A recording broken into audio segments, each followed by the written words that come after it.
Super. Donc, bonjour à tous. Je vais introduire la première communication qui est par le docteur Ajar, que je n'ai pas eu le plaisir de rencontrer, mais qui était praticien hospitalier, je crois, à l'hôpital de Valence et ancien président de la SF2H, et qui va donc nous parler, j'ai perdu mon programme, sur la préparation cutanée de l'opéré. Voilà, c'est à vous.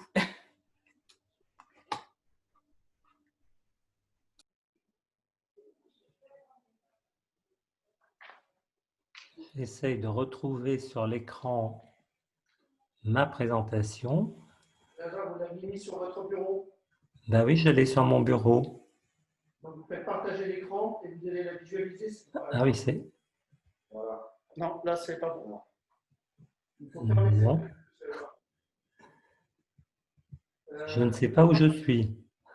Donnez-moi la main, s'il vous plaît. Oui, je vous donne la main, mais j'ai seulement un peu modifié ma. Donc, c'est ma présentation et parce que je vous ai envoyé. Hein. D'accord.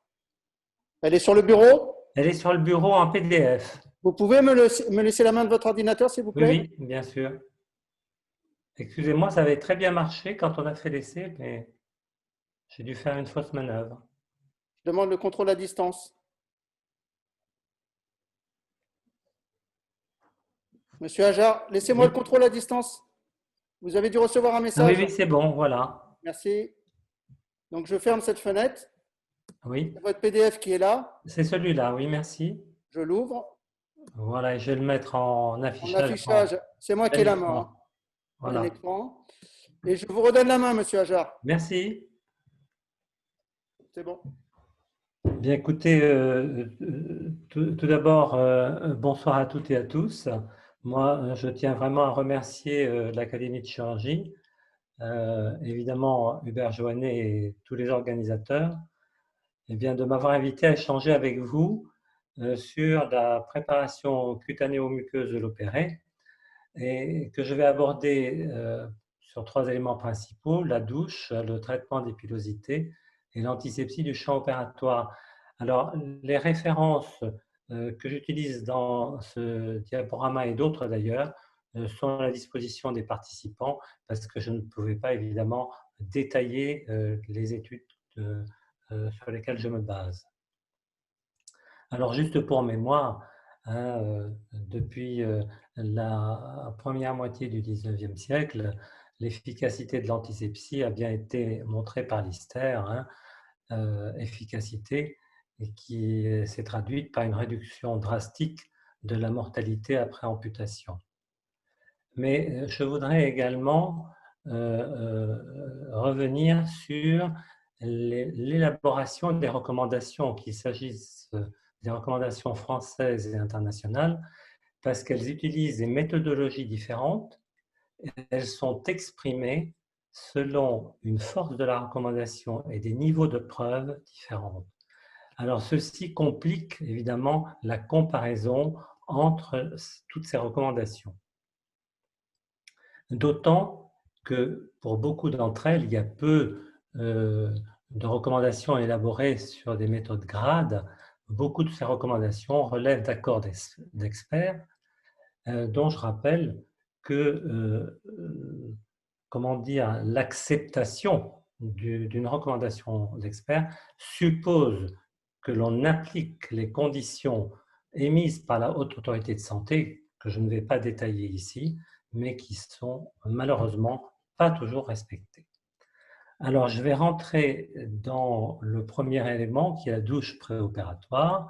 Eh bien, la recommandation actuelle française, c'est au moins une douche préopératoire, un bain chez les anglo-saxons, avec au choix un savon antiseptique ou non. On n'a pas de recommandation ni sur le nombre de douches, ni sur le moment de cette douche par rapport à l'acte. En France, on s'intéresse, alors qu'ailleurs ce n'est pas abordé, au shampoing, recommandé lors des actes de chirurgie de la tête et du cou ou quand le cuir chevelu eh bien, est dans le champ opératoire. Pour cette mesure, moi, ce qui me paraît très important, c'est la qualité de l'information que l'on délivre au patient, la médicalisation du geste, l'aide à apporter et le contrôle du soin. Alors là, je vais aborder quelque chose parce que j'estime quand même que l'on a quelques arguments pour maintenir la douche avec un savon antiseptique. Tout d'abord, cette analyse, dont je précise tout de suite qu'elle n'est pas publiée, ce sont les données du réseau de surveillance ISO-RESA des années 2015 et 2016.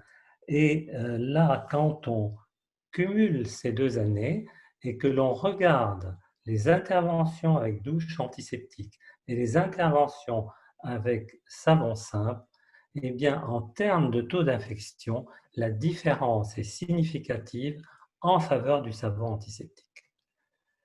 Une étude plus récente, elle date de 2020, elle a été conduite par le CHU de Grenoble, elle intéresse quand même près de 7500 interventions en orthopédie et en traumatologie. Son objectif était de regarder les facteurs de risque d'infection à staphylocoque doré. Et dans les conclusions des auteurs, eh bien, le facteur protecteur essentiel est la réalisation d'une douche antiseptique. Alors, on peut quand même s'interroger pour quelle situation cette douche antiseptique doit ou devrait être maintenue. Certainement pour les spécialités considérées à haut risque infectieux, qu'il s'agit de la chirurgie cardiaque, orthopédique, neurochirurgique, et dès lors qu'il y a une prothèse ou un implant. Mais aussi lorsqu'un antiseptique en solution alcoolique ne peut pas être utilisé. Je reviendrai tout à l'heure sur la partie antiseptique lui-même. Et puis, certains patients à risque particulier qui sont cités sur la diapositive. Alors, le deuxième élément, là c'est le plus simple, le traitement d'épilosité. Eh bien, la règle est de ne pas dépiler, mais il est quelquefois nécessaire de le faire. Et dans ce cas-là, il faut privilégier la tonte et en tout cas, ne pas recourir au rasage mécanique. Alors, je rentre là dans le troisième élément qui est l'antisepsie du champ opératoire. Et tout d'abord, par une étape préalable à l'application de l'antiseptique qu'est la détertion. Alors, depuis 2016 en France, la recommandation consiste en un nettoyage avec un savon non antiseptique uniquement en cas de souillure. Ce thème n'est abordé dans aucune autre recommandation internationale. Alors moi, je veux discuter cette affaire parce que la position française est d'abord basée sur l'étude CLEAN, une étude unique, certes de très grande qualité, mais cette étude s'est intéressée aux cathéters centraux en réanimation, dont je rappelle que les patients ont une toilette quotidienne, voire biquotidienne, avec un savon antiseptique, premièrement. Deuxièmement, l'efficacité des antiseptiques testés selon les normes in vitro exige une réduction bactérienne de 5 logarithmes. Mais quand on regarde l'étude de Messager, elle est certes ancienne de 2001, il n'y en a pas eu d'autres depuis, elle montre, cette étude, que dans le meilleur des cas, dans la vraie vie, eh bien, la réduction n'est que de l'ordre de 2 à 3 logs. Enfin, et là c'est mon point de vue tout à fait personnel, je me pose souvent la question de savoir si ce que l'on appelle une peau non souillée est réellement exempte de micro-organismes.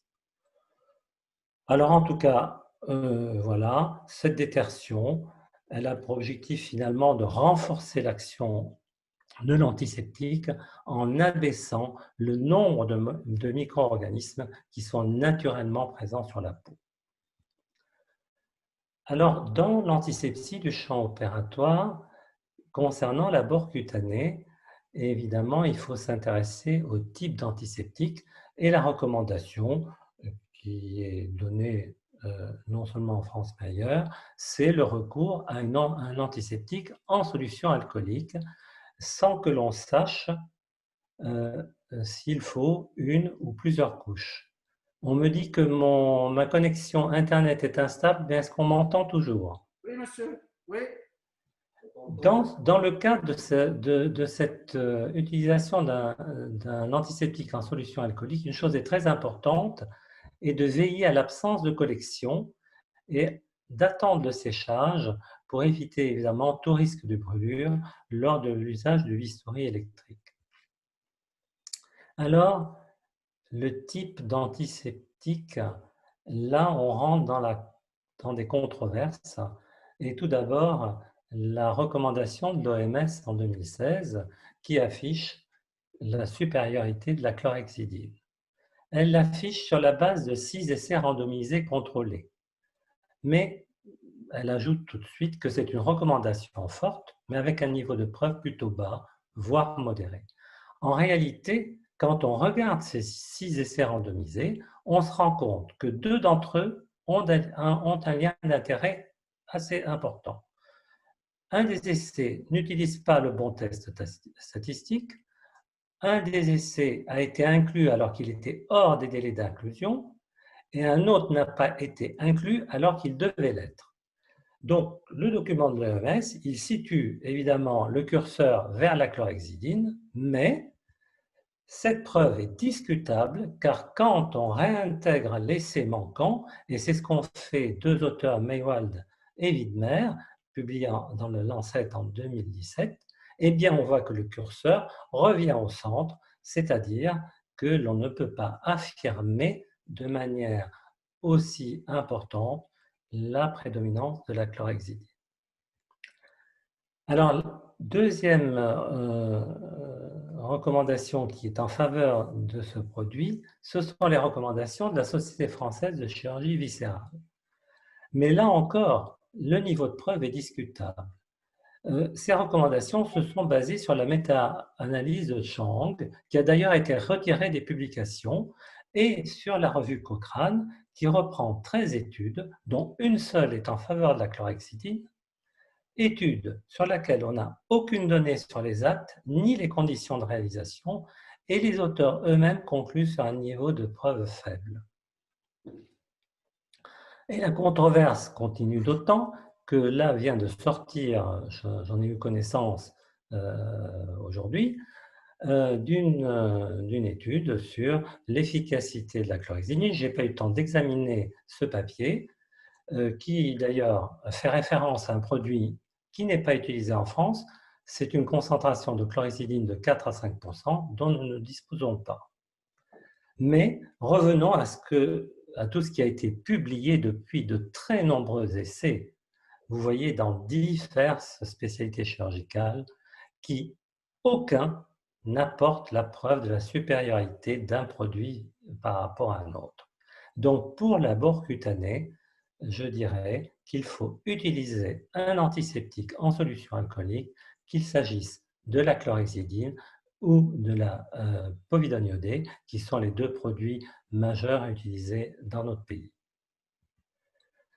Alors avant de finir, et j'espère que je n'aurai pas trop dépassé mon temps, eh bien il faut quand même dire un petit mot sur l'antisepsie du champ opératoire quand elle intéresse la muqueuse. Évidemment là, c'est un antiseptique en solution aqueuse, et nous n'avons pas tant que ça le choix entre 2 produits que sont la povidone iodée ou l'hypochlorite de sodium.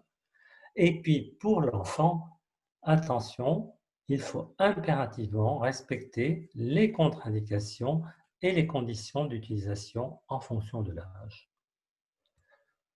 Alors, au final, voilà, moi je pense qu'il est avant tout incontournable de recourir à un ensemble de mesures pour prévenir les infections du site opératoire. Et bien sûr, il faut, dans cet ensemble, inclure les éléments dont je viens de parler, mais aussi toutes les autres mesures associées des phases pré-, per- et post-opératoires. Et il faut, vis-à-vis des produits, prendre garde aux effets secondaires. Les réactions d'intolérance cutanée avec la chlorhexidine à 2% sont largement décrites dans la littérature, et je ne peux pas passer sous silence non plus la résistance microbienne aux antiseptiques dont on commence à prendre la mesure actuellement et qui va donc nous imposer finalement un bon usage de ces produits. Voilà, je vous remercie pour votre attention. Merci. Émilie? Oui, merci beaucoup pour ce topo qui était très clair. Donc, sur la préparation, j'ai pas très bien compris si vous reteniez du coup la détertion, l'utilité de la détertion. J'avais l'impression que oui, alors que visiblement les Français, on est les seuls à recommander une détertion, à en parler en tous les cas. Alors, je la retiens, oui. Alors, évidemment, je la retiens pour les interventions, comme je l'ai cité tout à l'heure, ou des situations particulières. Pourquoi? Parce que cette détertion, elle va quand même éliminer un certain nombre de bactéries. Et comme vous l'avez vu dans l'étude de Messager, qui montre que l'efficacité réelle d'un antiseptique n'a pas la hauteur de la norme. Et donc, si on abaisse cette quantité, on va rendre plus efficace l'antiseptique quand on va l'appliquer. D'accord. Donc, dans des situations d'urgence, par exemple, où les patients n'ont pas le temps de prendre une douche ou…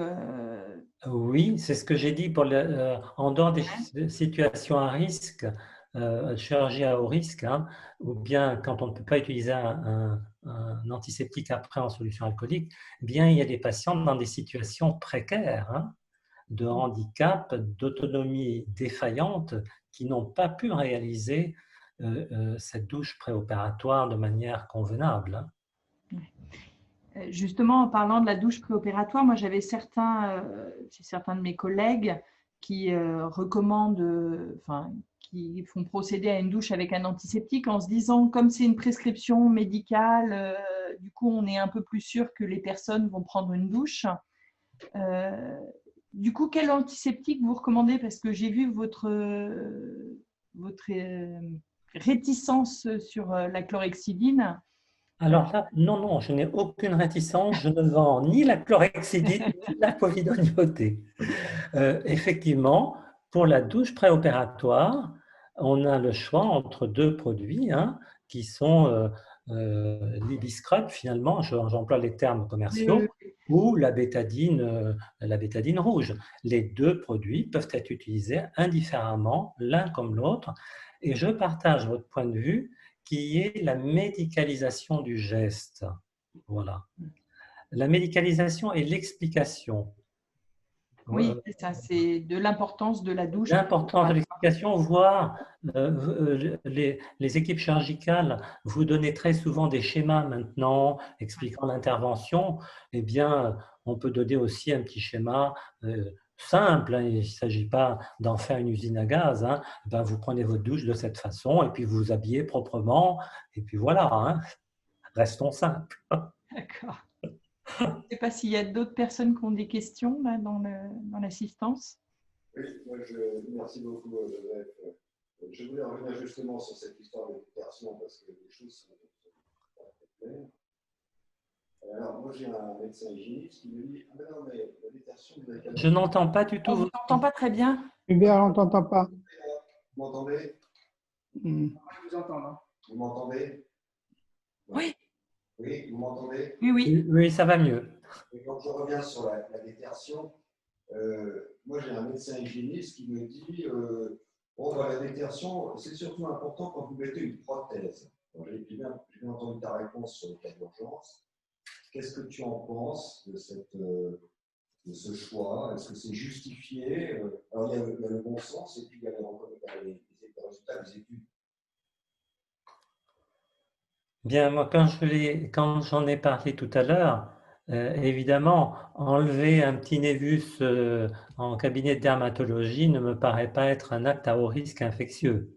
Mettre une prothèse de hanche ou a fortiori une prothèse de genou, faire une chirurgie cardiaque quand on sait l'importance des staphylocoques dans ces types de chirurgie, où il y a des implants notamment, moi je crois que la détertion est un acte important. Là où il y a eu un mouvement, si je puis dire, en disant qu'il ne faut faire cette détertion que si l'on est devant une peau souillée, ça préjugeait du fait que ça avait fait perdre du temps. Alors, écoutez, moi, avant de faire pendant 20 ans de l'hygiène hospitalière, j'étais 20 ans anesthésiste réanimateur. Et je veux bien qu'on m'explique que 5 minutes multipliées par 6 interventions opératoires, ça fait 30 minutes, ça fait perdre beaucoup de temps.